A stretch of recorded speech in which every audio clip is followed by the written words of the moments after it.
welcome to this episode of the Alien Familiar podcast. I am Clayton. I'm Beth. KD. And KP. Hayley. And before we get started, I just want to remind everyone that you can find show notes and more at alienfamiliar.com. You can email us at alienfamiliarmedia@gmail.com, and we are on Facebook at facebook.com/alienfamiliar. And I would like to point out that if you have always wanted to have a letter of yours read on a podcast, yet you're strangely unconcerned with how many people actually hear it, this is a perfect time to send us something. Yep. We have almost no listeners, so if you're worried about people listening in on a question that you have, you don't need to worry about it. And today we are going to talk about things done wrong. Mistakes that we've made personally in our role-playing history and how we've learned from it, and any advice that we have on other people on how to improve. And we'll probably also be asking others around the table if they have any suggestions on how we might be able to improve things that we feel we are lacking in our role-playing.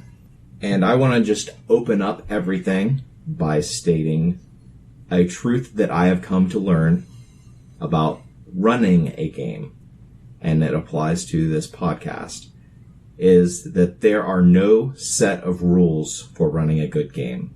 There are only heuristics. There are only things that you can do immediately to make things go well at that time. There are things to keep in mind, rules of thumb, but anything that is a rule, there are going to be exceptions for it. And that applies when you're actually playing the game, and also any advice that we may have pertaining to the stuff we talk about today. And I'm going to go ahead and get started with something that I feel has been an error that I perpetrated earlier in my gaming career, and I feel like I've gotten a lot better about it. Whether I have improved as much as I think I have, I'll leave up to the other people here at the table. I have learned that it is not the game master's responsibility to provide a motive for my character to join in the adventure. Back when I very first started playing role-playing games, I played what we've been calling edgelords. I played a lot of them. I played characters who I thought I was playing the reluctant hero, but reluctant heroes do pick up the mantle of going off on adventures. I really did not do that, and that is something that I have learned how to do. Everything to do with my character is my responsibility. Everything about the game world is the game master's responsibility, and one of my philosophies is that there really shouldn't be a lot of overlap between the two of those. And I've played characters in the past where literally the building had to be falling down around me for me to do something about what was going on relating to the plot, because I was playing the reluctant hero. That's one thing that I feel like I've really improved on in my games with my follow-up characters. Yeah, you've got to be careful, I think, not to let using the trope of the reluctant hero, or any trope really, to take the place of having, like you said, motivations and feelings and personality traits for your character.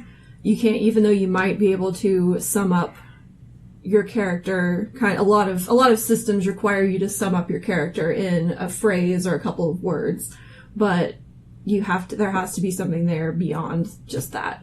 Well, my biggest mistake was agreeing to do this weird podcast with a bunch of people that I play role-playing games with. I regret it every day. Yeah, don't ever join a podcast audience. It's not worth it. Joking. Jocular humor. I think the first mistake that I made... Of many, may have been one of necessity, but I still consider it a mistake. And I'll open it up for discussion after I describe, I suppose. When I first started playing pen and paper role-playing games, I made characters just myself. I just played myself. And I say this is a mistake because I know in previous podcasts we've talked about easing into role-playing, how it's good to have a world and a character that's familiar to you so that you can understand what you can do in the game much easier than, in a world where things are vastly different, or you're playing a character that is just so alien to you, you're stuck. But I had been role-playing for years prior to my first pen and paper role-playing game. I haven't talked about it much on this podcast because I'm not sure if it applies, but briefly I'll talk about it here. I had mentioned that my first pen and paper game was freshman year of college, but for several years prior to that, I had been a member of some online role-playing forums and IRC chat groups, primarily Star Trek. Shout out to the United Confederation of Interstellar Planets, UCIP. I think that's what it was called. God, it's been a long time. Yeah, so I would jump in every Saturday night, role-play an episode of Star Trek, and there was a game master, but there were no dice to be rolled.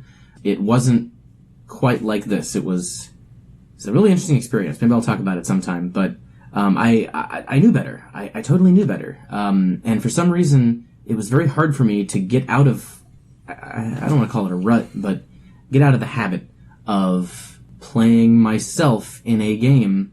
And again, like, I want to reemphasize, that can be a great strategy to ease yourself into role-playing, but I was playing with my friends. They all knew me. They knew what I would do, and they knew how to exploit me. They would roll their eyes anytime I would do something in the game that I would just do in real life. It wasn't a big deal. This is the first thing I thought of, and so it's the first thing I'll bring up. But what do you guys think about that? I think that it's true that at some point the training wheels have to come off. I kind of feel like whenever you're learning how to role play, playing a direct interpretation of yourself is definitely playing with training wheels on. And people need that. They need that in order to gain the confidence to be able to play. But as far as still, every character I play is some aspect of myself. And you never really get away from that. But I feel like as you gain more experience in the hobby, you gain more experience with basically stretching who you are and what you're about and stretching that into other interpretations. You're able to take on personas that are only marginally about yourself or marginally reflections of yourself. Yeah, there are certain amounts of characters where you can't escape it being at least partly yourself, just because, even at a subconscious level, like, each person has ways that they see the world that's different from other people based on your experiences in life and in your beliefs. And so, there are things about yourself that you don't even realize are you. And so, like, you're always going to play yourself in at least some way. Can I ask you how you got out of the habit? Was it something that you decided for yourself, or did you talk to a DM about helping you create different characters? I think I had a few friends who were players pointed out to me, and I knew that I was doing it. But when someone finally pointed out, like, oh, it's yet another KP character, I eased myself out of it by taking a good look at my own self and doing something I had never done before. I did this with Trip. We sat down one evening and we statted out ourselves as, like, actually ourselves, not an interpretation of ourselves as a character, but actually ourselves on a character sheet with skills we thought we had. We used Apocalyptia, and that was pretty fun. That was cool. I recommend that to anybody. It's a blast. And then I sat there and thought about different facets of my own personality and skills, and made several characters for, like, one-shots or short campaigns where I took just an element of myself, and I know you mentioned this strategy before, Clayton, took an element of myself and amped it up to 11 and allowed the other elements to kind of fall away. And so it was still like a bizarro world interpretation of me, but it was different enough, and over time, especially getting into Jimmy Hawk, that it just became, finally the training wheels fell away, I think. Does that make sense? I think that's really sound advice. That also sounds like a lot of fun. Seriously, stat yourself out as a character. It's really cool. It's really fun to sit there and especially do it in a group, because you can, like, be like, am I more science or build? Or whatever. It's a fun time. I recommend a few beers. I know it's something that we like passed around an idea, but like getting together and everybody making a character and then just passing it around and then having other people play ourselves, I think that would be a really cool one-shot in the near future that perhaps might be fun for podcasting. Just a suggestion. And another variation on that would be, you don't make yourself. Everybody else makes you for you. It's a horrifying concept. That could get a little mean. To make that fair or not as mean, the idea would be not one person makes your sheet think, this is what I think you would be as a character, but you still pass it around to everyone but yourself. Get like an average. Yeah. See, I love that idea. I think that would be fun and terrifying. But that would require, if you had 4 players, that would require each player make 3 characters. One for each other person. And some people absolutely hate the mechanical aspects of creating a character. Sort of on the far extreme of your point, KP, a mistake I made quite recently, actually, was... This was last week? Well, at least in the last, 2 to 3 months, trying to play a character that was so completely different from myself that I ended up just not having any fun and really sort of not role-playing them well. And I don't know if this ever happened to anyone else, but I felt I took a character that was way outside what I normally do. I tried to put as little of myself into them as possible, and I ended up having to actually abandon the character and make a new one just because I could not get into their head and I just wasn't having any fun. And so that was something I kind of came to terms with very recently was, yes, on one hand, I think you shouldn't put you should eventually stop playing yourself, but don't lose sight of what lets you have fun in RPGs, because I think you still need to include that in there to some extent. Because I was just sitting there, just bored out of my mind, being like, oh, man, this is very unfortunate. The person is so different from you that you don't know how they act. You don't know how they interact with the world, how they would react in certain situations. Yeah, I've done that before. Yeah. I really wanted to challenge myself, which I think is still healthy. I think everyone should challenge themselves when they make a character. But I just tried to challenge myself so much that I ended up over-challenging myself. And so, I don't know what you guys think about that. I think sort of that's dichotomy. Certainly sound advice, to know your limits, but also to test them. And that doesn't mean jumping completely into the deep end. Maybe just wading in the water a few more feet. Take your feet out of the shallow end just a little bit. Just don't overwhelm yourself. Piggybacking off of that, I did a very similar mistake, specifically in the Apocalyptia Factions game. I challenged myself with making a not face character, and I think my problem with that is I was overwhelmed and I knew it, but I was too stubborn to let it go.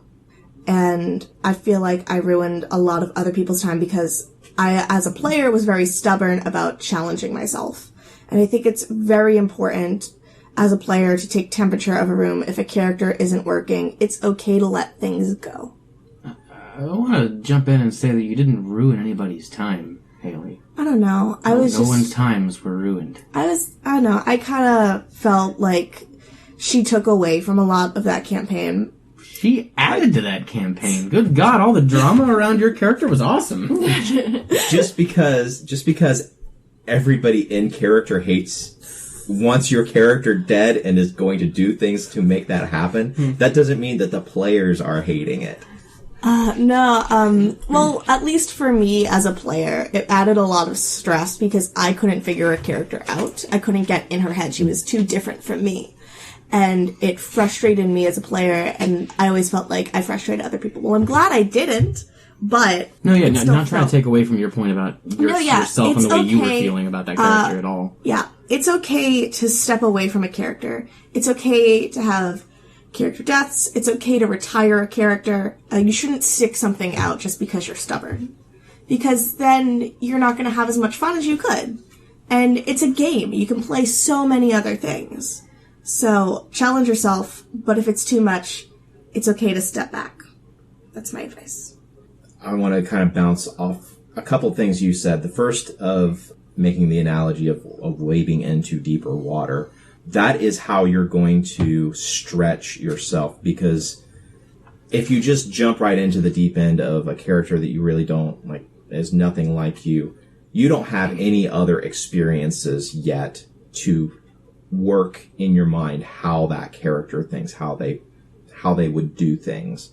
But if you kind of take incremental steps in, you are essentially building up an experience base of changing the way that you think, changing your mental paradigms, to use some buzzwords, to get to the point where, yeah, you can take a more extreme take on a character who is less and less like you. And I feel like if given enough time, you could make a character who was absolutely nothing like the person you were when you started gaming, because you have built up the experiences of having other characters who you have been able to relate to, who have done things that you wouldn't necessarily in your day-to-day life think to do. I know I use a lot of writing metaphors, but I'm going to do it again. It's like where they always say, to write what you know. And you really, like you were saying, you have to build on that. You have to build on what you know. You can't just jump straight into the deep end. Yeah. I also want to mention, like, just relating to what you had said about people around the table being uncomfortable.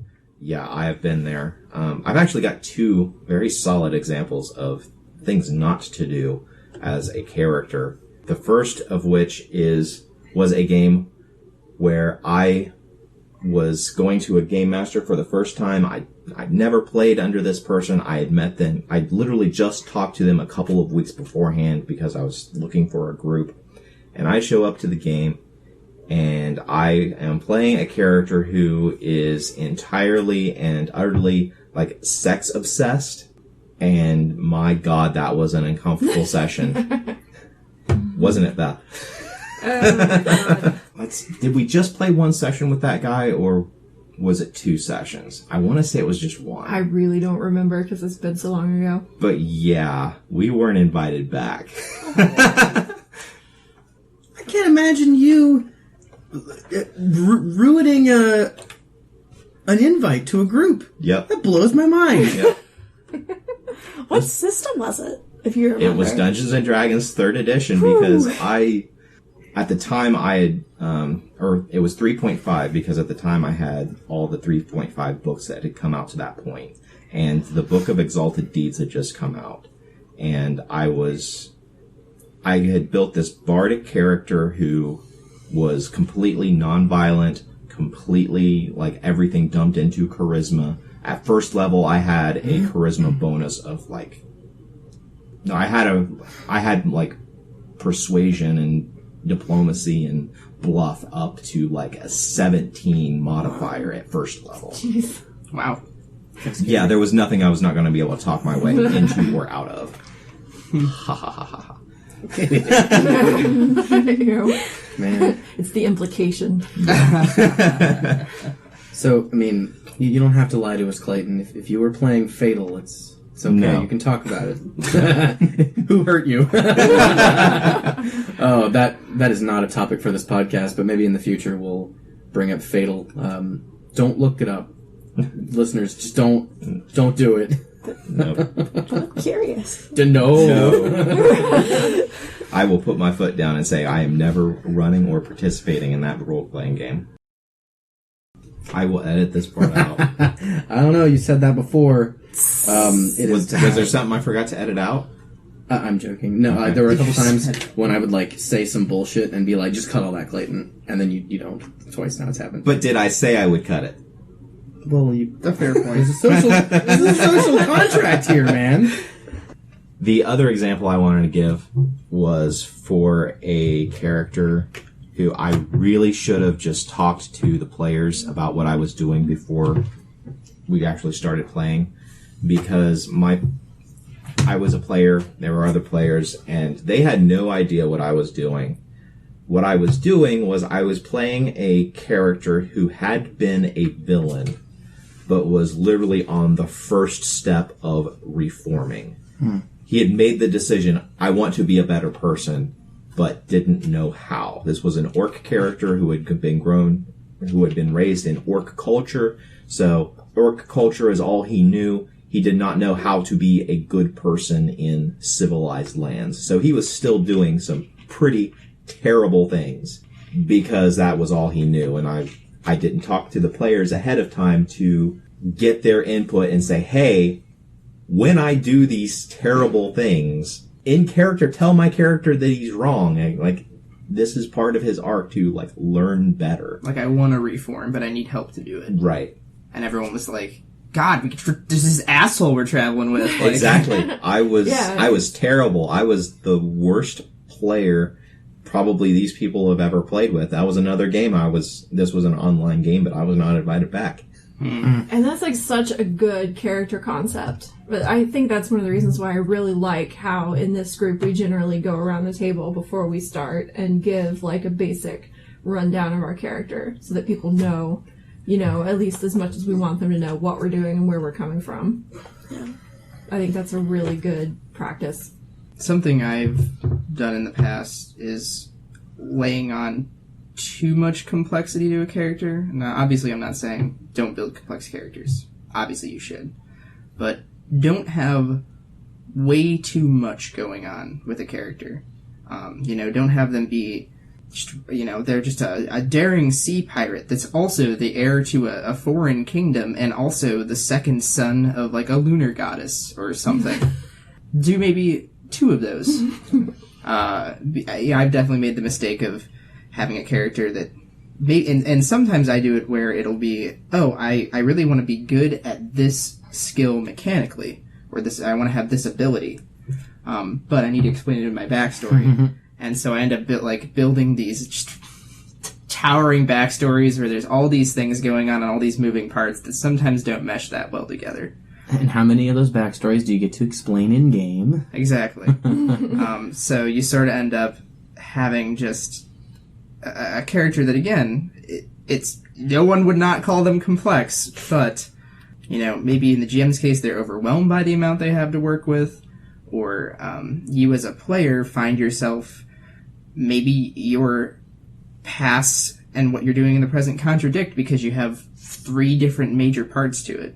So I guess streamlining is what I'm getting at. Like, don't use backstory as a way to explain things you can do mechanically. Maybe they're just good at it. Maybe they have a latent ability, and that's okay. For the longest time, I thought that I needed to explain it away, the reason why my character was good at every little thing they could do. I don't know how you guys feel about that one. I think that's probably a good idea because if you have, like you said, too many moving parts, you're not going to get a chance to address all of those in a game unless you're playing a game with just 1 or 2 players. And you're probably going to end up feeling kind of unfulfilled in a way because not everything is going to get used. You can't possibly work through everything that's in your backstory. Right. Because your backstory should be like hints for both yourself and the GM as to what kind of motivations you have, what sort of things you hope to accomplish during the story. A rule of thumb that I follow is if the backstory that the player expects for the game master to use is longer than a couple of paragraphs, it's too much. The entire character's backstory can be longer than that. That's fine. But the pertinent parts that the game master needs to know, if they're longer than a couple paragraphs, it's too much. I've definitely written 10-page backstories before. They were just unnecessary. I have written 10-page backstories that were completely unnecessary because they were all about events that happened to the character, but they told you absolutely nothing about the character. Right now, I try to write a concise backstory that is the things that happened to the character and how they changed who they are, how they affected the character who is going to be in the adventure coming up. So not just a list of events. Right, it's not just a list of events. Sometimes I do a bullet pointed list of events, but then I have an explanation as to how those events formed his personality. And again, like a paragraph. I realize that, I'm the one that sort of is the person that advocates for, like, RP and roleplay and on the podcast. And so for me to sit down and say, yeah, some of the biggest mistakes I've made is having a character that either has too much going on or I've lost sight of what's making me have fun is a little bit odd, but I don't know. I think that's something that's important to realize, especially if you are coming to a game less for the mechanics and the combat and more for the getting to play a character. You need to be careful about both those things in particular, because it's definitely going to impact the way you play the game. Well, it's striking a balance between what you need versus, like, what you need to have the character to play it versus just all the stuff you want to throw into it. Because whenever you're creating a character, if it's a character you love, you're probably going to want to throw a whole bunch of stuff into it. But is it really needed for the game? There's a lot of stuff that can be trimmed out as far as what everybody else needs to know at the table. And I think that's where you've gotten to the point where you know that balance. I don't know. I'm sure you don't give us everything that you have on your characters, but you give us a great summary of who they are, what they do, and why they're there. Good to know. And I think if you're trying to make a backstory just backstory light, as slim as you possibly can, just having why they are there is a great place to start, and maybe a great place to end. If you don't have time for a full backstory, or you're playing with a group that is maybe more combat focused or like crunchy mechanics focused and less roleplay focused, I still think it's a great idea to figure out, why am I in this adventuring party?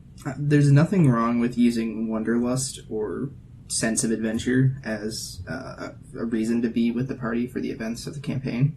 And I think that's really become more evident to me, because it lets you work with the other players and the GM to sort of come to a realization over the course of the game, and maybe find some deeper motivations, and let you start off with a character who maybe is kind of bare bones, but then gets a lot of meat on them going into like the end game. I think that's a really fine way that if you're maybe late to a campaign, like they're a last minute addition, or you're busy, in real life and don't have time to really put a lot of thought into a character, you can sort of use the game time to build your character up. There's also a balance to strike between making a character who is ready to go for the adventure, who has motivations, who has everything that they need to then, during the course of the campaign, grow as a person, versus creating a character who is completely self-actualized and then doesn't grow at all during the course of the campaign. You're exactly the same character in D&D at level 1 as you are at level 15 or 20. I know I've made that mistake where I've written everything that the character is and will ever be before we actually started playing. It's fun for a while, but eventually you'll get bored of that character. I always have to have somewhere that I can see that character growing toward in order to keep my interest in a character. That's something really interesting that made me just realize something. On the slightly opposite spectrum, have your character grow throughout a thing and don't just brush off stuff that happens to them. I think it's really important because you create a character and you should always give them room to grow. But however, if you don't take the chance to grow, or like an opportunity comes along and it just, as a player, you brush it over your head, it negates what the game master has laid out for you, and all the other players around you are growing, and you're still the same character. It just made me think about Abena last session, and about how Desdemona's still kind of like naive child of like they just went through a war, and I just had that realization. So yeah, that's it. That's interesting. Self. I don't like that idea. Yeah. Okay. Cool. Yeah. That's funny. I should probably fix that. That's funny because it made me think about the last Abena session too, and how my character had a chance to step up into, like the second in command of the army.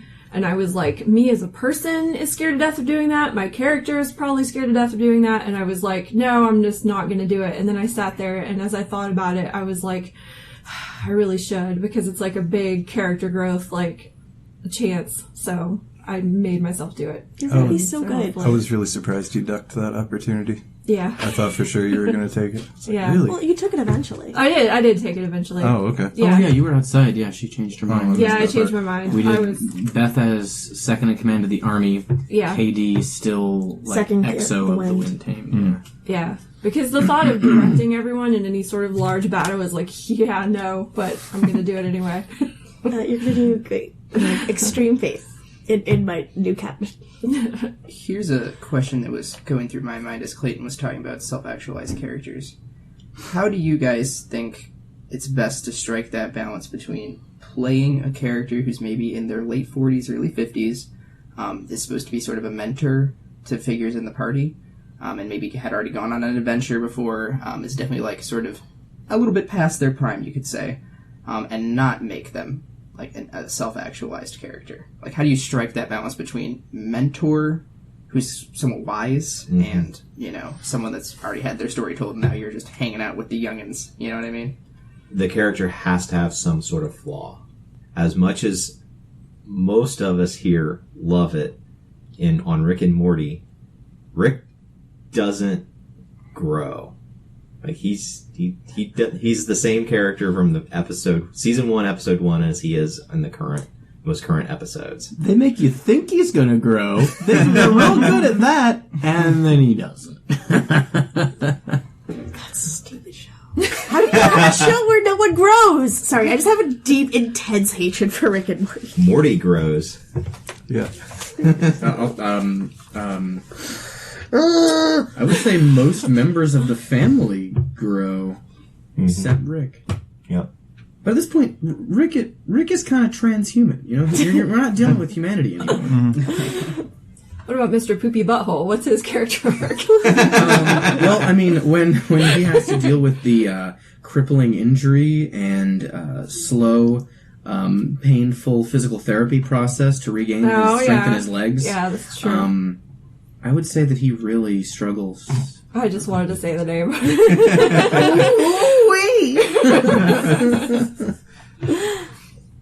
I don't have a good segue at all into my mistake that I thought of, but I'm just going to say it. It was actually last Saturday or Sunday that we played the first Eclipse Phase Saturday game last Saturday. I'm going to try to it's so hard to summarize anything about Eclipse Phase without having to define about 20 different terms, but I'm going to try to do it. My Eclipse Phase basically takes place in like the near-ish future, I think, and people's minds or egos that can be uploaded essentially into different sleeves or different morphs, and most people have their morphs like set up so that they're as beautiful as possible and as healthy as possible, and everything, just all their attributes are just through the roof. And my character is very much against that. She's into the concepts of like beauty that you would see in like old earth art and things like that. And so she has this group called the Ugly Bitches that she started, which is basically sort of we're taking back the term, kind of thing for people who just look like normal, ordinary people, but would be considered ugly in the new society because everybody is so over-the-top gorgeous. And so in order to try to sort of minimally cosplay it to try to get into my character, I made myself a tank top with giant iron-on letters that said Ugly Bitch on it. And I was like, this is going to help me get into character and it's going to be great. And what I actually discovered when I hadn't actually put the shirt on until I was here, and what it did, instead of making me feel in character and like where that character should feel empowered by wearing that shirt, I just felt like I had this giant accurate billboard on me. And like it made me remember, because this was the pulling for myself, it made me remember all the times I've been called ugly and or bitch in the past. And so my mistake was not, I wish I would have worn that shirt for a day at home or something to like really try on, kind of, if you're going to take a sensitive, I guess my lesson is if you're going to take a sensitive part from your past to try to bring forth into your character, kind of try it on a little bit before the game starts to make sure that you can actually play that without being, taken back into what the inspiration for that character. Okay. That's good advice. I'm going to take a break. You're beautiful. You're gorgeous. You're Linda Evangelista. I love it. So please. Oh, God, Beth, you're so great. I'm sorry you felt that way. Beth, I'm sorry you felt that way, during the game, I didn't catch on at all. Not that it's my responsibility to or anything like that, but I guess in a weird way I want to say props for sticking with this idea and getting, like, as a game master, I thought it was so fucking cool that you would get that much into this character. I thought it was really cool. I thought it was really cool too, just until I actually put the shirt on, and it was just the wrong costume for me. Yeah, I was having some flashbacks to when Clayton dragged me outside for the Hunter game and was drawn on my face. I was like, alright, I like it, we're going. So. And then the next morning when you went out in town and you had forgotten to wipe it all off. I'm a heretic.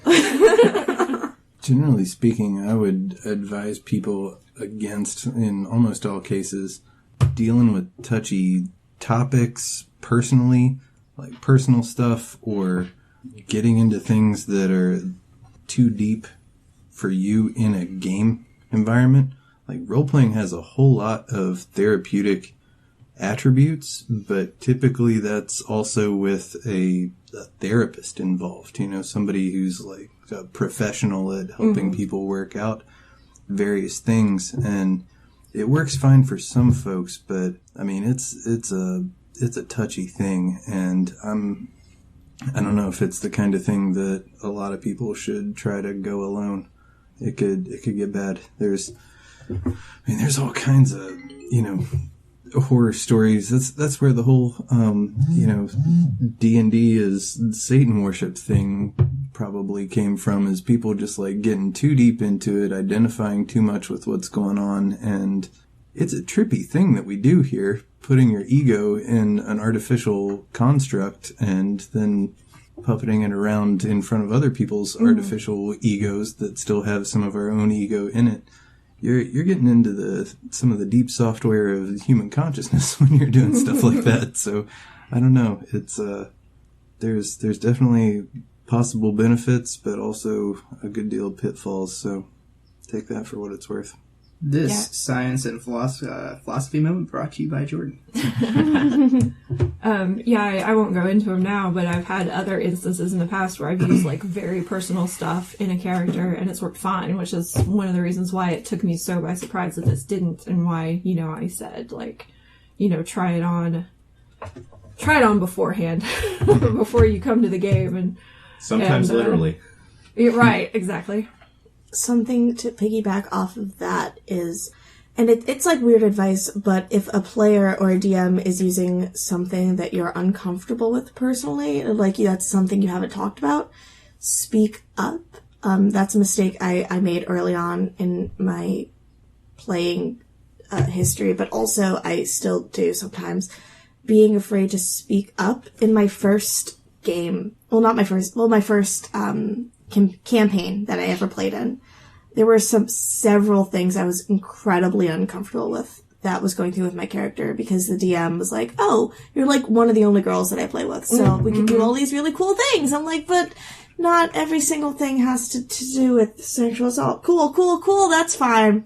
So I wasn't able to speak up about those things, and Wait, I'm sorry. The DM said you're the first girl I've ever played with. We can deal with some cool things. Let's throw in a sprinkling of sexual assault. Yeah. Because you were a girl, and he decided that he had to throw in sexual assault themes. What fun. I don't think that was the trail of thought, but that's a lot where it went. But Yeah, and it got to a point where my character, Good and Pure, was like, "I'm going to track this guy down and kill him for what happened." And I did, and then I was immediately thrown into hell. And I was like, what? What for a crime I was framed for, but because I was caught hurting a poor innocent satyr, it was really gross. But also, I was moving away to London for a bit, so I had to write myself out of the campaign, and that's something I wish I would have talked to the DM more about. Because a lot of stuff that went down, I was super not okay with. My character, without her consent, she had sex with one of the people in the party who was like, "I don't really think that's something I want to do, but we had a roll off and I couldn't beat his roll," so I was like, "Okay." Ew. And then I got pregnant. Ew. And then I was like, basically rolling for rape. What is going on? No. And then I went to the sea god and I was like, "Hey, how about an abortion, and he's like, how about I just birth your twins for you now? And I was like, that's not what I want. It happened. So now I'm here in war with these kids. I'm like, I don't want these kids. Can I give them up for adoption? And they're like, honey, you're a mom now. You can't be in war. We're gonna send you back on home. So that's how my character's written out of the game. Good and I was really Lord. uncomfortable with No it. kidding. But I couldn't, So it I sounds couldn't like- talk to them. It sounds like the mistake here was the fact you joined this game in the first place, more than anything you did as a person. Right. Playing Because- more than one session is probably her real mistake. Well, the thing is that this has been... No way of knowing to start with. This has happened, like, I played with them for a year, and then after we got really comfortable, they're like, okay, we can just do whatever we want. Oh, damn. And so that's when all this stuff happened. Did any of the other players? They were having a great time. They were like, oh man, yeah, that makes so much sense. Oh man, it'll be great. Because, everybody was having a good time, and I'm sitting there, like, crying. I'm like, And stories like that is why because we have such a female predominant gaming group, I want to do an entire episode on gaming with women, because every woman who I've ever talked to in this hobby has a story like that. God. Oh wow, you're the Well, first no, woman I ever played with. Now I can use a rape subplot. I take that back.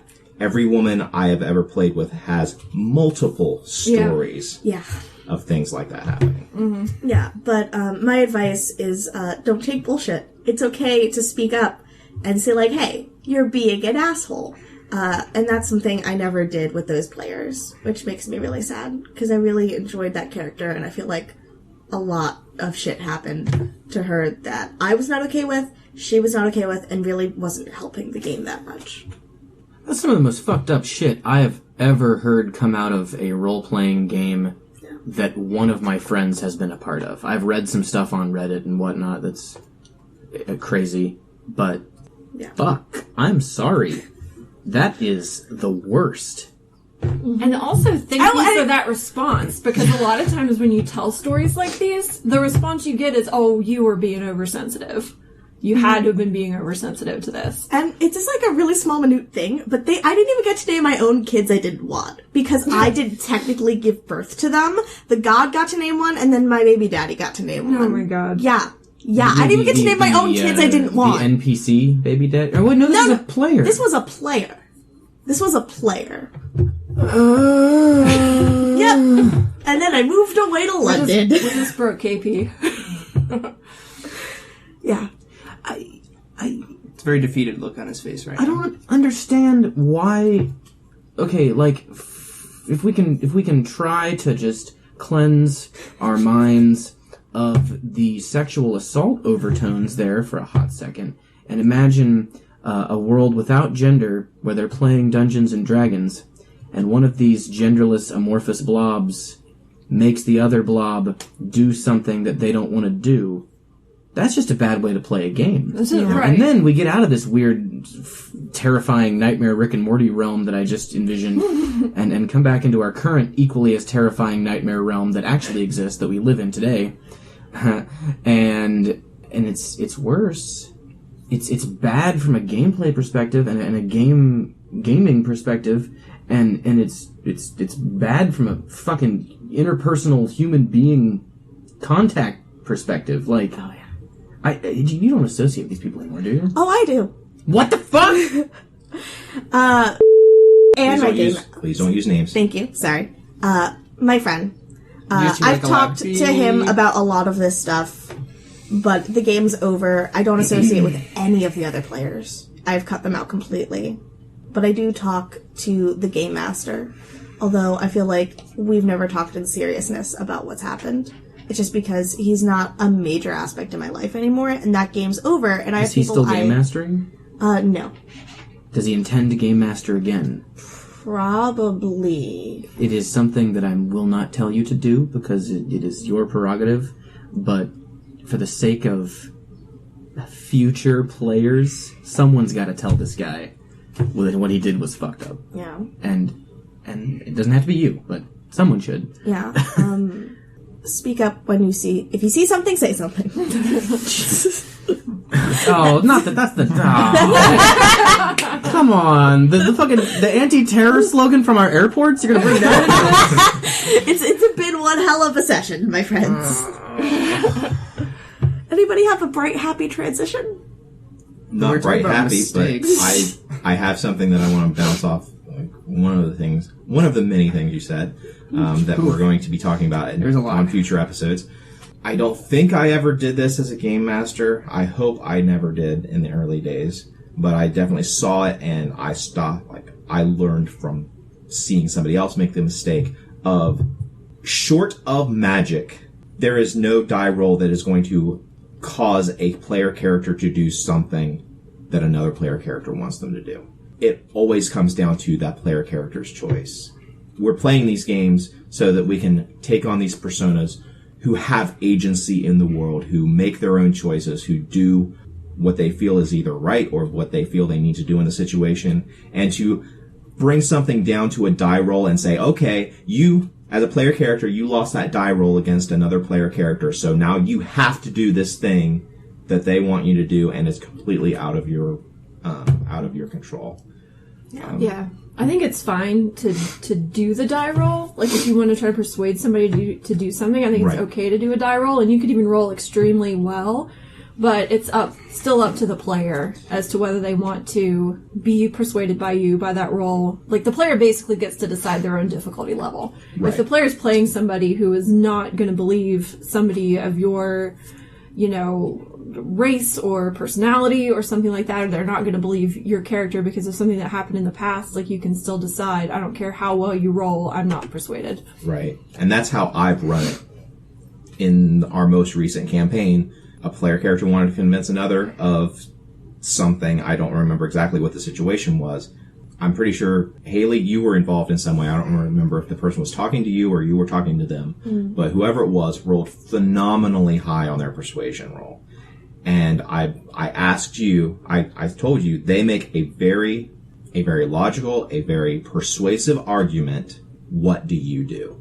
I always end it with asking, what do you do? How do you react to it? Because it's not, a persuasion roll is not magic. It's not going to completely convince. I'm not going to be able, no matter how well I articulate an argument, I am not going to be able to convince, for instance, some person who has been completely raised on racism their entire life. No matter how persuasive I am, in 5 minutes, I'm not going to be able to convince them not to be a racist.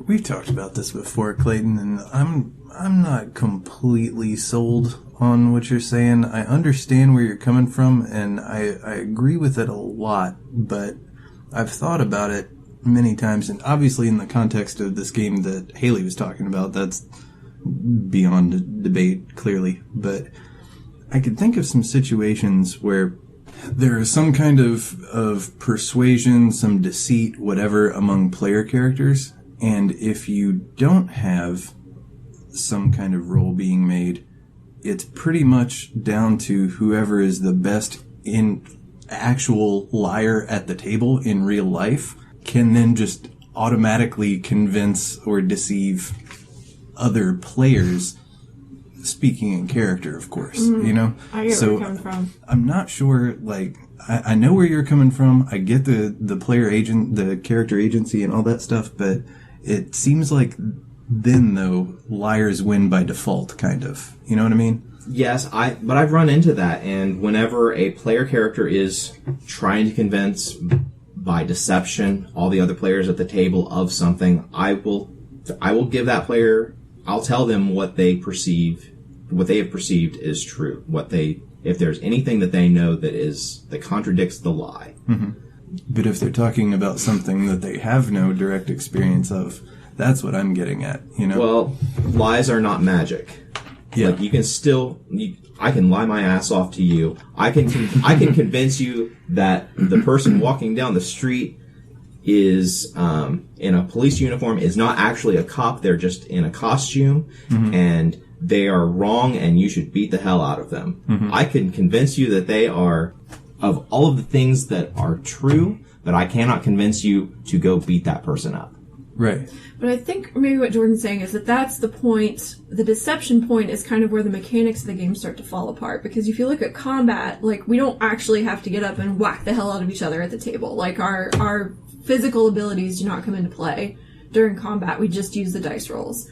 But when you get into like deception and persuasion and things like that, I think is what you're saying, then at that point, like if you're not bringing dice rolls into it, then it just comes down to your actual abilities as a human being. So you end up kind of with a less level playing field there than you do with combat.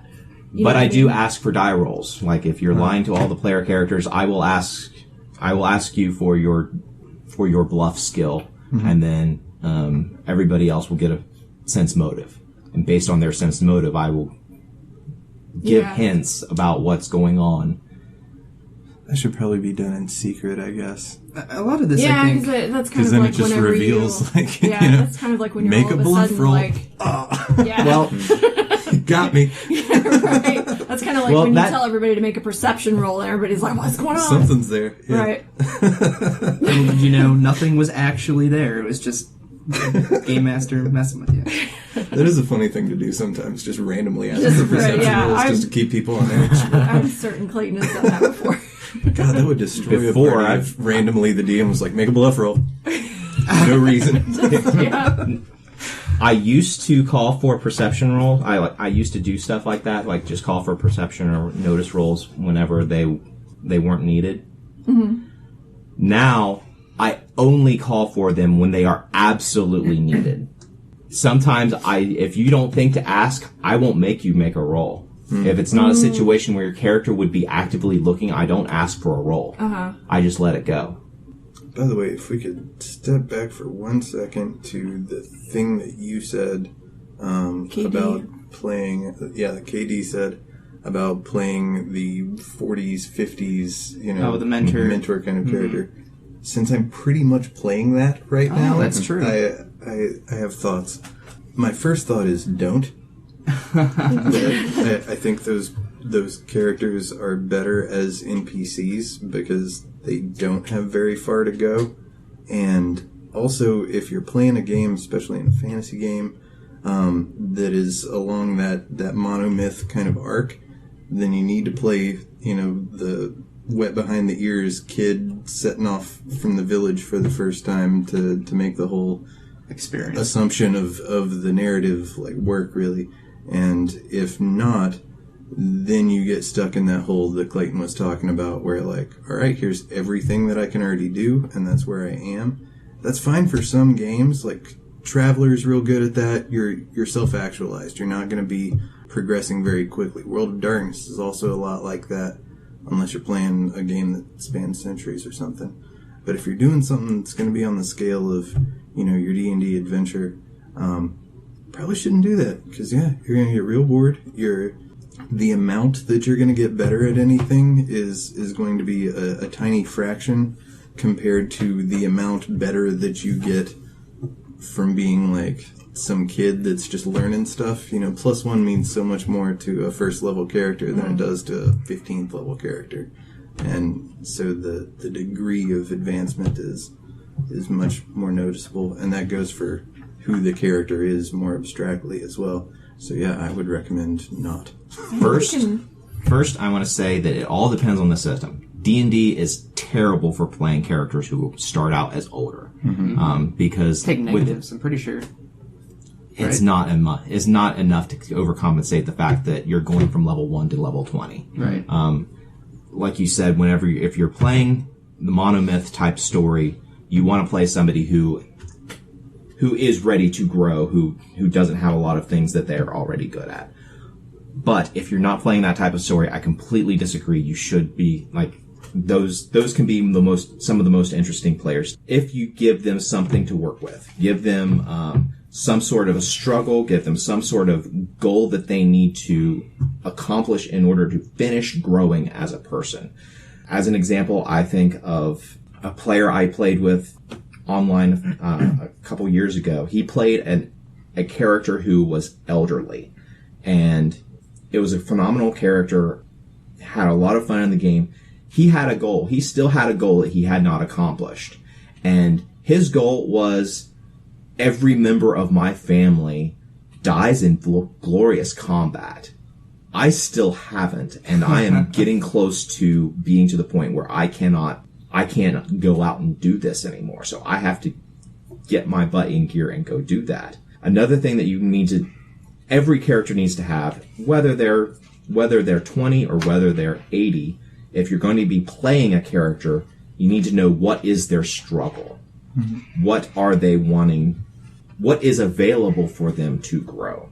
The age of the character has nothing to do with that. It changes what the character's struggle might be. But, like, I'm thinking of my coworkers at work who are getting close to retirement. They are completely self-actualized people, but they still have things that they struggle with. They still have things that they're forced to grow with as people. I don't think that saying don't do that, there's always something that can be changed about a person. Even if it's something you have to discover in the process of a campaign, everybody has somewhere that they can grow. And even in a long-running book series, every book, a character may grow a little bit. For instance, Dresden Files. How many books are in that series now? Like 14, 15? A lot. Somewhere between 10 and 15, yeah. And he's still growing as a character, even though in the first book he was a fully fleshed out person at that point. And I've only read very little of the first book. He's not an extremely young guy. He's an established person, isn't he? Yeah. 30s, I think. Yeah, I think mid to late 30s. Quite a bit of magical history. Started when he was really young. Lots of backstory that I won't go into. And has a, somewhat successfully operating business and helps people, and has also, in the first book, they reference back to a few of his previous cases that have been interesting and extensive. Mm-hmm. And yet over the book series, you do see growth for sure. Although some of that growth is brought about by specific plot points tailored at the author's main character, which could be difficult in a large campaign if the DM isn't able to specifically throw in plot points that will allow a mature, established character to grow. If you have a wise figure who is mature and fully formed, and then a bunch of young, fresh-faced little beans out on an adventure, the DM, I think, might struggle to find a common denominator there. It's like having a classroom with a 10-year-old and an 18-year-old, and then you're trying to teach robotics. I do that. But it can be very challenging. Not saying it's impossible. I agree with both your points in ways, but it can be very challenging. Let me spin a hypothetical really quick. So let's assume you're doing 3 campaigns. You're taking the same character through all 3. First one you're 18, second one you're 38, third one you're 58. Does this change the way you look at mature characters because you sort of grow with them throughout 3 full-length campaigns? Like, this would probably be like a very long project, but does this change the way you guys view mature characters since you started with them when they were 18 and you went through all those years up to the point of where in the last game they're 58, because you have so much involvement in the character, do you feel like they won't be self-actualized because you'll have still goals with them in this new campaign? I'm not sure that any of us can really get in the head of somebody of advanced age until we have reached that age. I know when I started playing D&D, I would never play anything beyond maybe an 18 or 20-year-old because that's, as far in the future as I could possibly project myself. And, now that I'm 32 or whatever, I can kind of see what 40 is going to be like and, maybe a little past that, but I would have no idea what the, concerns of a 65-year-old would be playing that kind of character. I mean, I'd be afraid to walk down steps. This character was. Well, and that may be a complete, ageist stereotype. I have no idea what goes on in a 65-year-old. For 65, yeah, that is a little ageist stereotype. But trouble with steps. I don't know, I think it's My fun parents to are 70. They're still alright with steps. It's fun to experiment. I mean, in the Apocalyptic game that we recorded on our podcast, which I believe it's up, I was playing a mom. So, I have no clue what momhood is like. I hope I never find out. Really? I thought I'd been really good. I cared about my kid. Man, oh, there goes my point. It's like, you never know until you try. You might be good at it, but apparently I'm not. You learned. I just remember you starting out and, like, not being sure if your kid was in the van. Like, step one of being a mom, you don't lock your kid in a hot van. And you also keep awareness of where your kid is. I say this as a woman and a mother. Yeah. I say this. I never said I was playing a good mom. I said I was playing a mom. You kept shaking the baby. I was running away from robots. I do remember you talking about how you're like, I'm a good mom. I gave this kid headphones and an iPad or something. You were busy for like, robots. I don't think she had food or water, but she had Slowly starving, but at least they were entertained. No, the kid was fed out of rations and everything. I made sure to make sure that happened. I took out 6 items from my backpack to put child on my character sheet. Stuff your child with amongst your other loot. Okay, honey. Shotgun, Eat the gun. food rations, kid. Ooh. Anybody else have stuff they want to mention? Are we talking about stuff? We got very tangential. Yeah. Like, I don't even know. What else is new? To get back on track, It was I do especially have a bad. thing. Can I You throw can't in ask if something anybody like else has a thing mistakes and then from take running the thing. games, or is this just as players? Don't forget your thing. Both. Okay. I started with a mistake as a player or a game master. I have a lot more that come to mind readily as a GM. I remember running this game a long time ago. The setup was the group had went to this town and they were trying to get some information, and in order to get access to this high level NPC, they had to compete in this gladiatorial tournament to, get one of the rewards was, getting a medal or whatever from the leader of the town. And I spent so much time on these multiple gladiatorial games that were like, balancing on a teetering platform over like a lava pit and like fighting somebody with some weird weapon or whatever. And each one kind of had its own flavor. And I was like, all right, this is really cool. And I thought about, this player or this character will be really good at this one will be good at this one, whatever. They show up to the town, they look around, see what's going on. They, figure out what's up with the gladiatorial games. They're like, fuck that. And then they start like talking to some NPCs who also don't have any access. They're just people on the road. They're not, anyone of any importance. And they just didn't. And I didn't write any other way for them to get there. Like, this is a very much like a fortified kind of place and like very militant. Like, you're not just going to walk up and knock on the door and, get a audience. And it pretty well derailed that campaign at that point. Like, that was, I put the key MacGuffin in this tower where they just were not willing to go. It's like, well, I'd rather retire than fight in the damn lava pit or whatever. Okay. Me too. Well, fuck. So yeah, I want to get off Jordan's wild ride. that was a mistake. I've made similar mistakes, and my gaming philosophy now as a game master is I do not present the scenario with a solution that the players have to get to. I present them with problems and let them figure it out. The way I would now design what you just described, I would design the fortress, I would design the obstacles that they've got to face in order to, or the likely obstacles they would have to face in order to get to that MacGuffin. But I would not have statted out like the whole gladiatorial thing, because the second I have learned from experience, the second I stat something out, there is a 60% chance that they will completely bypass it. That is why I never stat out NPCs anymore.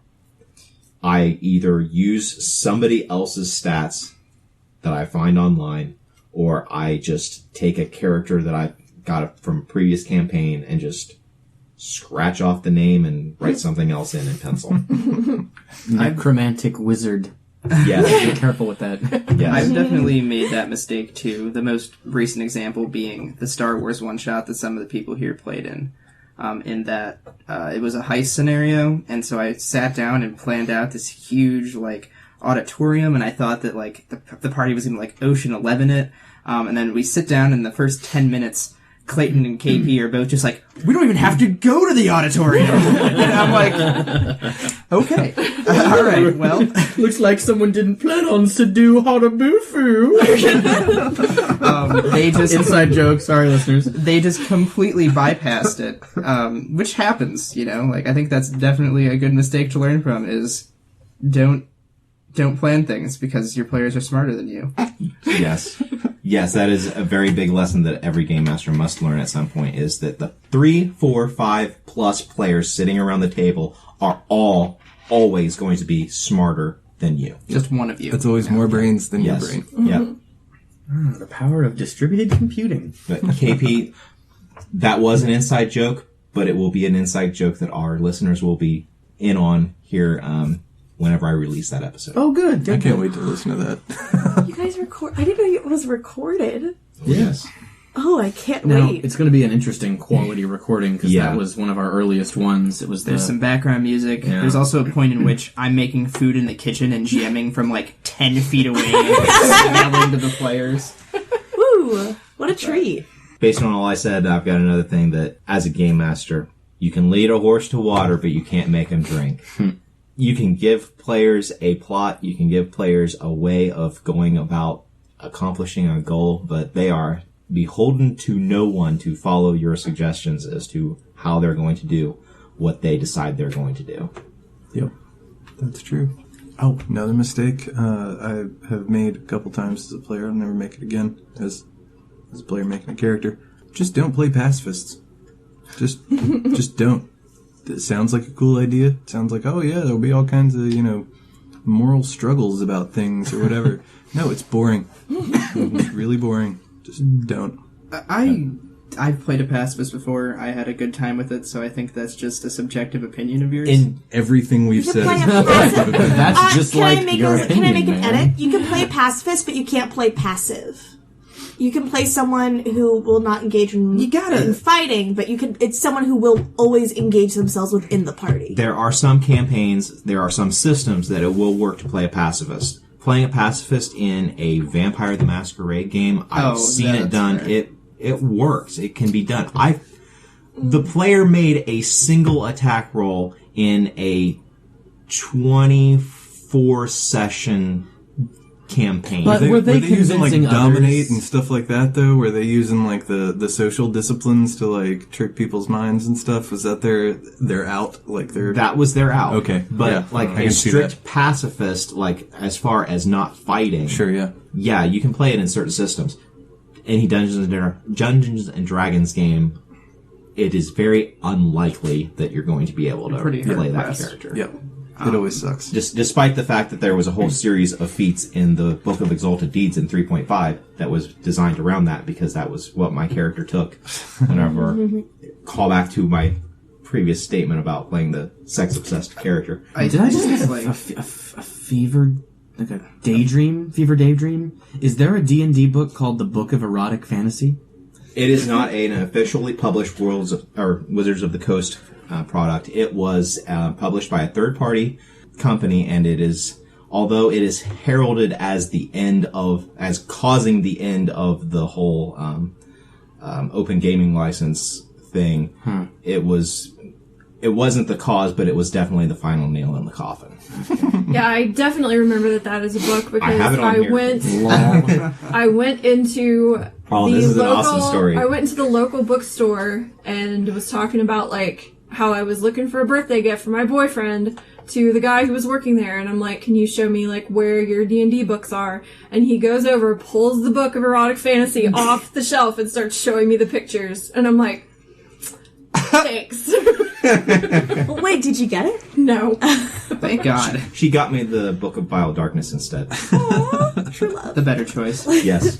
I will, back on the pacifist point, I do think the reason I had fun was the system I was playing in allowed for me to overinvest in, like, ways to heal, as well as charisma. So, like, in combat, I would agree with you. I think that in a D&D system, like, you're bored out of your mind. Because, like, what are you gonna... You can't talk to anybody if you're a charisma character in combat. Like, I guess if you're a cleric, you can heal, but you're literally just every round being, like... Any maneuver you try, it's like, okay, my turn for the round is going to be at -4. Everybody else's turns, whatever they're doing, is their normal bonuses, but every single thing I'm going to try to do is, like, huge penalty. And so this system allowed...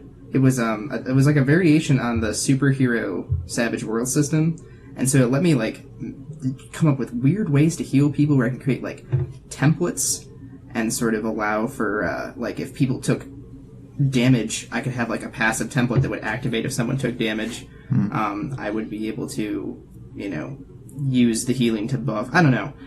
We're also maybe different players in that, like, I kind of sometimes don't mind sitting back and just buffing allies and, like, you know, healing up. The pacifist characters that I made, I would have loved to have had as much power to be able to buff allies. Like, if you try to play like a monk, I've done a bunch of times. I've probably done 3 or 4 different monks in 3 or 4 different systems, and every time it's like playing a character that's 4 or 5 levels lower than everybody else in the group. So, yeah, Unfortunate. But yeah, if you're playing like a pacifist cleric or something, and you've got cool buff effects and stuff like That's a that, little like different, but yeah. that's a I can different see how a that's a monk different deal. Like, it's a cool character concept. It's like pacifist monk, but then you get there in actuality. You're Sounds like, great. Well, Came from Kung Fu. kinda sucks. No. Oh, also, ever playing 4th edition D&D? Yes. That's a mistake I made many times. He gave us the artificer. I'll never repeat. That was the only good thing. Playing was not a mistake. Game mastering was a mistake. Oh, God. Can't imagine. I can't imagine. I have one friend who really likes 4th edition. It is, for what it is designed for, it is an awesome system. It is just not what I like to play. Caveat, I do sometimes like to play it. For tactical games, there is nothing better. But I am so rarely in the mood for playing that pilot game. When I was dating my most recent partner, he made me download every single PDF of 4, and I hated it. And the minute we broke up, I got to delete it. And it was just a breath of fresh air. But, transition, save for KD and Lenina and Clayton and Beth. Try not to play with your significant other unless you know it's going to last. It can ruin a game. Coming from experience, the last person I was with, I was in all of my games with them, and then it ended very abruptly, and it really shook up the entire party where it broke one game where we just stopped playing. And that's really upsetting. So just as a player, make sure you can read a room. You can play with your significant other, but, you know, just make sure you don't bring your drama into other things. It can break a party. I think that's a really fair point. KP, do you remember the Demon the Descent game, where we had a couple in there that were playing Vincent and Catherine from the game Catherine? Oh, God, yeah, I do. And it was just gross and just, like, They had terrifying. a sex cult. Yeah. Yeah. That Boy, is... Demon the Descent, though, guy, we gotta play that. That's a good That's game. a cool What is game. Is it the World of Darkness? It's a World of Darkness-ish module. Is that the right word? No, It's one of the it's in staple the vein games. of like vampire and mage and werewolf. It's its own. Is it Okay, thing. what do they Or call old. those then? Like, just it's a game within the World of Darkness universe. It's a chronicle because it's called Chronicles. I mean, I don't know what they. It's they're yeah. It's I say with one like of only the a little bit of bitterness. It's one of the one of the monster species that are available in the world. Is it old or new? It's new. It just got Right. revamped like 2-3 years ago. There was an old one that came out in the That was Demon the 90s, Fallen. I think. That was Demon the Okay. Fallen. Yeah. Demon the Fallen is way different than Demon. Even the Descent's completely different. Yeah. Oh, is it? I haven't played I'll have to look into Descent. that. That sounds awesome. Anyway, The Descent is kind of Eclipse phasey in the sense that you can have different avatars, different bodies that you inhabit. I forget what they're called.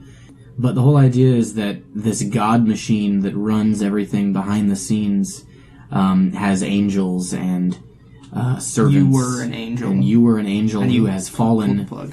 And you for whatever reason, you have seen the flaw in the god machine, and now you're amongst the poor bastard mortals who have no idea this is happening. And yeah, you can, you're trying to maintain your secrecy and remain hidden from the God Machine while also trying to bring it down. That sounds awesome. Sign me up. Pretty cool. This sounds 9 Inch Nails as fuck. Yes. God himself will reach Anyway, his fucking arm through. The mistake Push you here down. was, to go off Hayley's point, if you are in a game with your significant other, talk to the rest of the party first about how the characters are going to play, if they're going to be just, like, overly invested in each other, because the game KP and I were in was a mess with a sex cult. So, yeah, definitely something to avoid. Yeah. I'm really racking my brain hard to think of other bad things I've done. I think I'm pretty much a perfect player. Never made a mistake ever. Only the one. Aside from just, the big mistake of playing yourself. I've gotten way I'm too drunk perfect, to play so you're several right. times. Okay, there. No, I yeah. can echo that. I've gotten way too drunk God. to play on multiple occasions, or various other forms of inebriation, whatever might be available at the moment. But Opium. too far gone to keep a virtual world in my head. I mean, hard enough to manage the real. Yeah. Slight tangent, but this is, I think, possibly my biggest flaw as a player. Thinking before you do something. I know that it was the first game I had played in this house with these group of people. It was a one-shot, and it got Katie and I off to an interesting start where it was like a one-shot of Apocalyptia, and I was like, okay, I'm gonna shoot a person. Me. And It was me. You were going to shoot you. me. And I said that as like a knee-jerk instinct without thinking of like the ramifications or doing it. So I was like, in the arm, but just like, don't, if you're gonna say something in character, it's probably gonna happen. So you can't just be like completely off the cuff, put thought into what you say. If you're gonna do an action, make sure it's very clear that you're going to do it, or at least be clear when you're in character or out of character saying something. I think that's really important because it can confuse a party, it can confuse a DM, and it could anger players because no one knows what you're doing. Making sure there's a clear distinction between talking in character and talking out of character, and the actions you say you're going to do and the actions you actually do. Because if you say something, when you say it in this context that we've all agreed on, that means you're going to do it. Yeah. And my biggest flaw as a player, at least I think, is that I think too much about everything I'm going to do.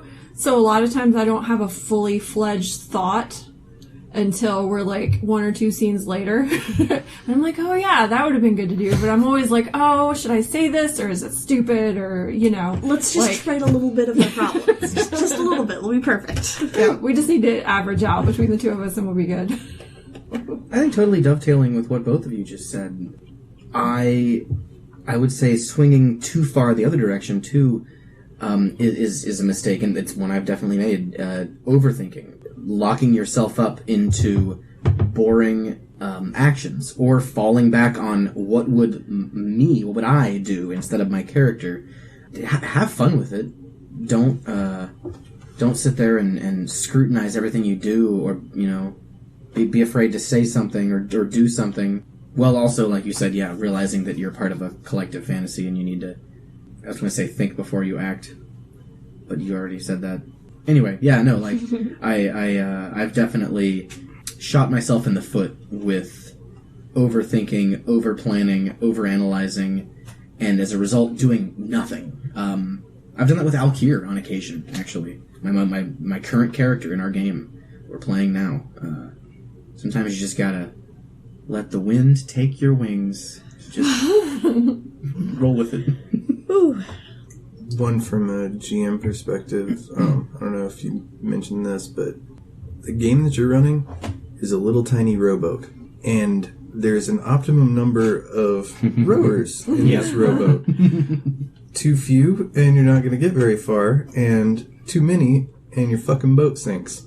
So know when to cut that off, and it's hard because you're talking about, friends and real-world relationships, and you don't want to say no to anybody or whatever, but that's one of the quickest ways to just fuck a game right up, is let in a couple people, especially if the game's already established and there's a dynamic, and then you inject 2-3 more people in there. Just implodes, man. Don't do it. So the proper number of players to have is something that I've always struggled with. One of my first campaigns I ever ran, I had 12 players. Why? My first one was like 9 or 10. That's at least Stupid. twice too many. Yeah. KD, how many was the history game? The history game I ran was, on a good day, 10, and on a day when everyone that was a drop-in, drop-out player showed up, probably 13. Jeez. Deus Evolve. It was like a fantasy-inspired Crusades game, which was cool. I'm sorry we didn't There's just just finish so that. many people. Sorry to cut you off, just the back. But yeah, that wasn't your first rodeo, KD. This was your first game, Clayton, was- that you DM'd? It wasn't my very first, it was literally my second. Jeez. Whew. I have a theoretical number that I think is optimum, and I wonder what you think about it, and the rest of you. I think 1 GM and 5 players is peak efficiency. You can break ties because it's an odd number.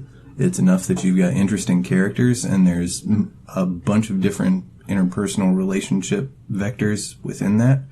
But it's not so many that you're waiting forever for your turn. There's enough spotlight to be had for all. I think 5 is pretty well the best.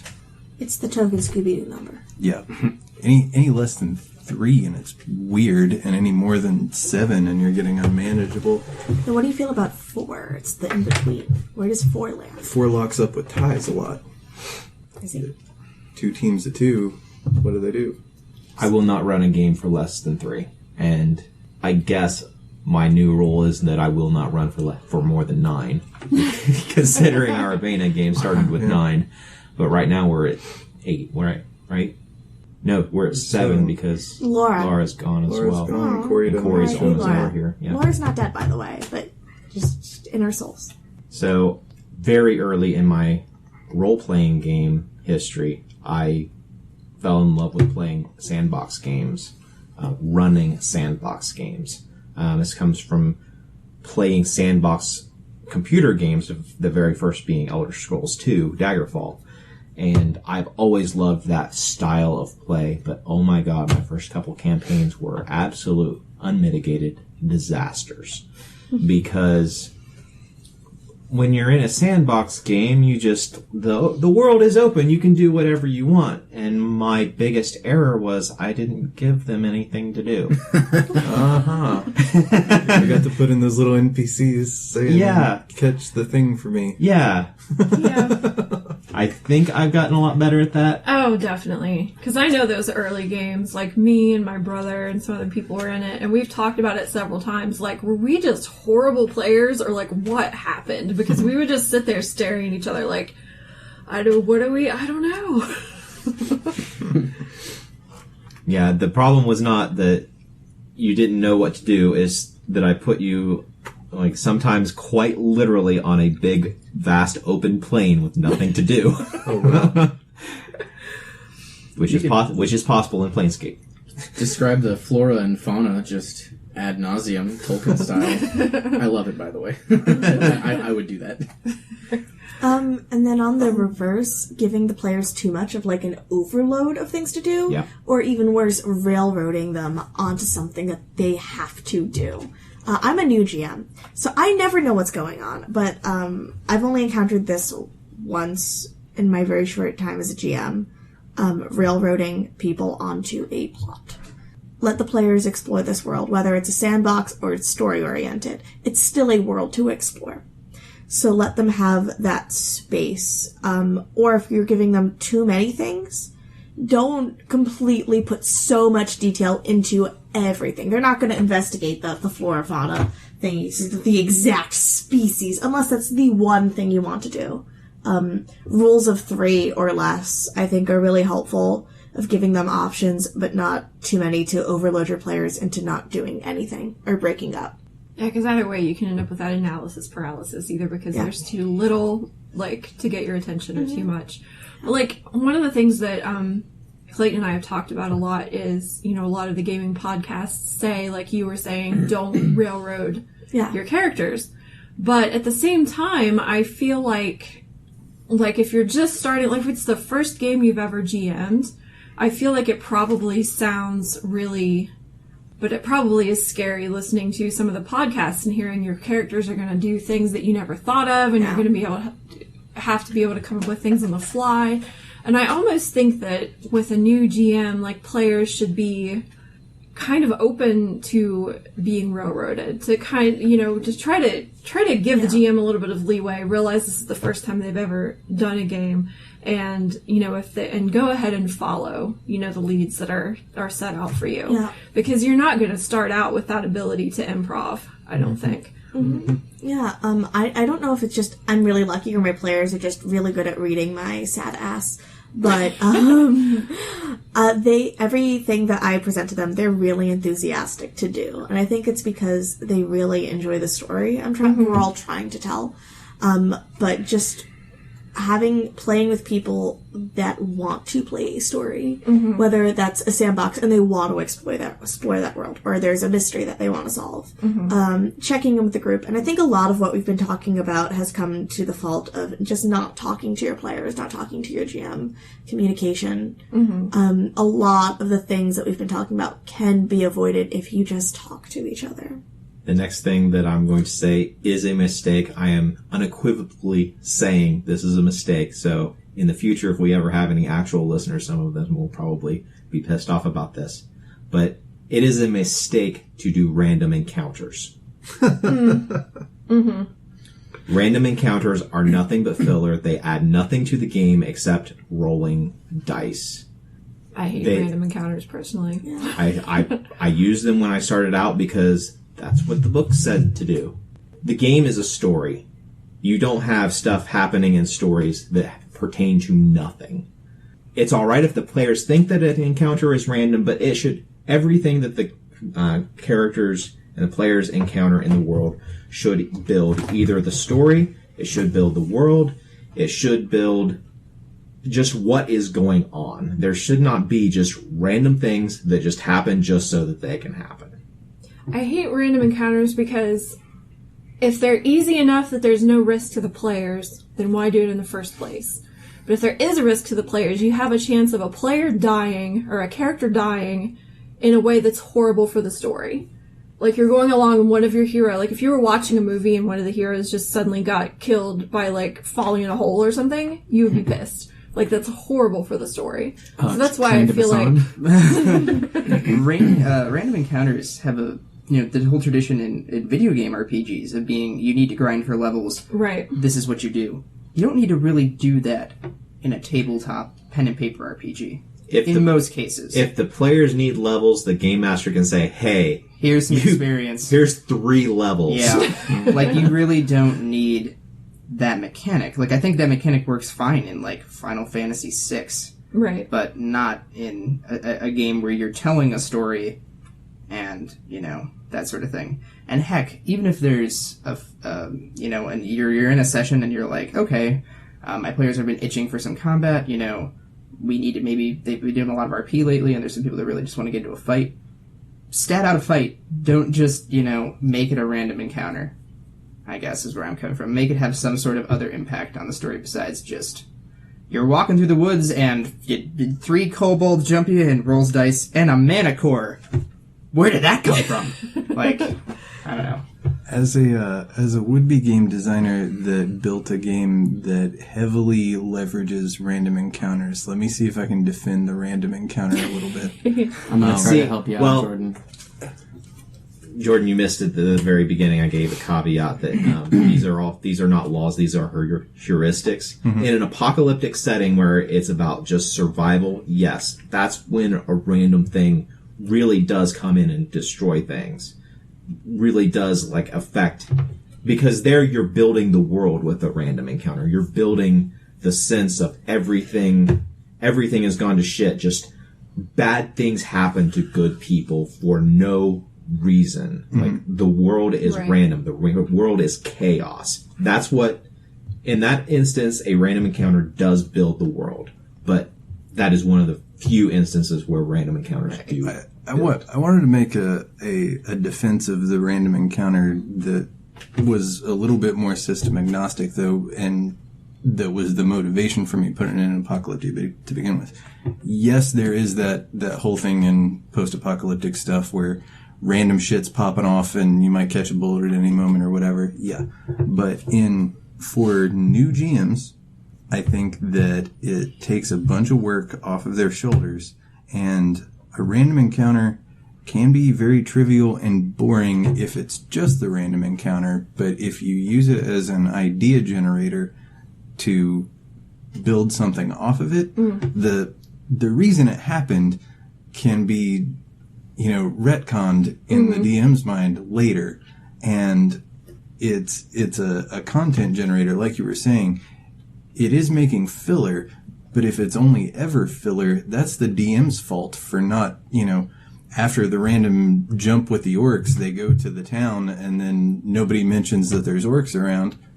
Alternatively, yeah, the orcish hordes have been invading out of the mountains, blah, blah, blah. Okay, here's a story arc thing happening.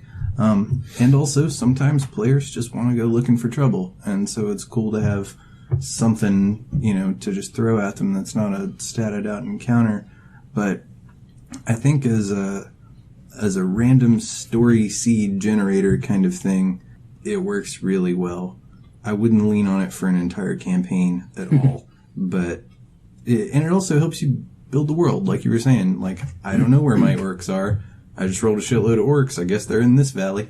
I don't think they're entirely shit. Yeah. I'm sure a lot of my hate for it comes from, that I played solely D&D for a very long time.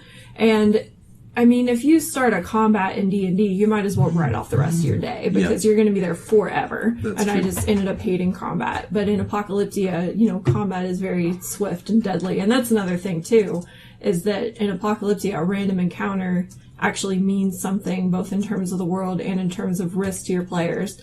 Whereas in D&D, it's just bags of hit points that you hit to get a bag of experience. Mm-hmm. Yeah, to piggyback off what both of you are saying, I think that random encounters can be a valuable thing to keep in your toolkit as a GM if the players are in need of items, equipment. I like, so Diablo, right? Rolling around, I would love, I'm a borderline hoarder, so I love to just get items, see what's better, keep them, sell them. I know that there is a bad trend, especially in D&D style RPGs, for players who want to carry every single fucking stick they find on the kobold because they can sell it for 2 copper back in town.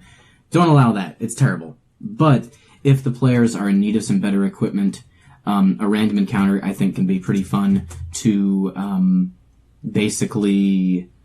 It's like a box of chocolates. You never know what you're going to get. And so you roll a manticore, or you roll slavers in Apocalyptia, and they all have gear that is there in the book. And it could be gear that your players haven't seen before. It's something to bring out as a strategy at certain times, as opposed to building an entire campaign off of it. Right, and I think that's what we're getting at, is that it works well in a game where it's maybe a dungeon crawl. Or again, it's more like an apocalyptic game where you're just trying to survive day to day. But I feel like in an overarching grand story campaign game, even if like KP said, the players do need equipment, there's much easier and more efficient ways to give them those things, and I would even say entertaining ways, than through making a random encounter and having a bunch of people sit through it. If that makes sense. But if you realize the players need gear and do a random roll to figure out what encounter they have to get that gear, that is completely different from what I'm talking about. I'm talking about random encounters where you're out in the wilderness. There is a 10% chance every 10 hours that they are going to encounter something. Mm-hmm. You roll that, and then you roll on the next table to determine what the thing they encountered was. Completely random, completely divorced from any meaning. Mm-hmm. I think that was a trend in old D&D style games. Absolutely. Anyway. I mean, going through Tomb of Horrors, you had to have a real clap hand on my shoulder talk with me, where it was like, Kyle, this dungeon doesn't make any sense. Because I was like, well, how are the snakes surviving? What is their main source of food? What's the food chain like in the Tomb of Horrors? How is there a room full of snakes? And you're like, Kyle, you might encounter a room and there's just an owl bear hanging out. I don't know how he got there. This is old D&D. In the next room, there's going to be a manticore. Who fucking knows? In there forever. It's never gonna die. Although you did a good job of making it work within the universe, when we finished the Tomb of Horrors and you had a Sararak begin, well, the magic begin to just reset the tomb, implying that it was really this holodeck-esque space almost. Anyway. Danger room. You're a nerd. I love it. I feel like we've been all over the place. So I got one more. Mm-hmm. Okay. This is something that I am still struggling with learning, and Beth can attest that I still haven't learned how to overcome this mistake. But on the way home, the session was not as bad as I thought it was. He thinks he's made some horrible game-ruining mistake pretty much every time. I've kind of summarized it in that this is what I need to learn myself. It's not about what the player characters accomplish. It's about what the players did. It doesn't matter if, for an entire session, all the player characters just devolved into an argument as to whether or not they should kill this orc prisoner that they've got or hand him over to the authorities. It's about the players getting together, having fun, doing what their characters wanted to do, having in-character conversations, accomplishing what they want to do for the session. It's not about what I wanted them to accomplish for the session. That's right. Yeah. It's a really good thing to keep in mind. The metric should be engagement, not storyline progress. Yeah. I'm still struggling with that one. I'm still struggling with learning that one. It's a tough one. Well, guys, what do you say we quit all this bullshit and get some food in our stomachs and start rolling some dice? hot damn food.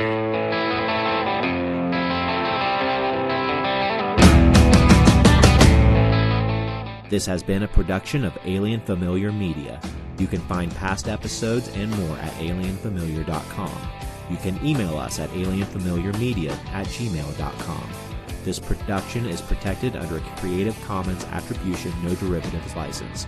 Music for this episode is Suburban Outlaw by Forget the Whale and can be found at freemusicarchive.org.